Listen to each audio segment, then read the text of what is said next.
ஃப்ரெஷ்ஷா மசாலா அரைச்சு டேஸ்டியான மட்டன் சுக்கா பண்ணலாமா? அதுக்கு ஃபர்ஸ்ட்டு குக்கர்ல 3 டேபிள் ஸ்பூன் எண்ணெய், 1 டேபிள் ஸ்பூன் இஞ்சி பூண்டு விழுது, கிளீன் பண்ண 3/4 கிலோ மட்டன், 1/4 டீஸ்பூன் மஞ்சள் தூள், தேவையான உப்பு சேர்த்துட்டு ஒரு 2 நிமிஷம் வதக்கி விடும்போது இந்த அளவுக்கு நல்லா தண்ணி விட ஸ்டார்ட் ஆகும். இப்போ 1 கப் அளவு தண்ணி சேர்த்துட்டு மீடியம் ஃப்ளேம்ல ஒரு 3 விசில் விட்டு வேக வச்சு எடுத்துக்கோங்க.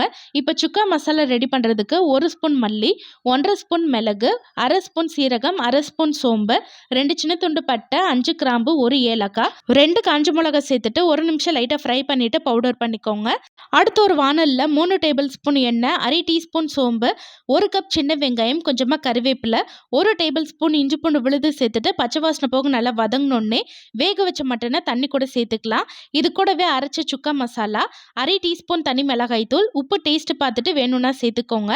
நல்லா ட்ரை ஆகிற அளவுக்கு வதக்கி விட்டுட்டு லாஸ்ட்டாக பொடியை கட் பண்ண கொத்தமல்லி சேர்த்து கலந்துட்டிங்கன்னா சூப்பர் டேஸ்டியான மட்டன் சுக்கா ரெடி. கண்டிப்பாக ட்ரை பண்ணி பாருங்கள். அடுத்த வீடியோவில் பார்க்கலாம்.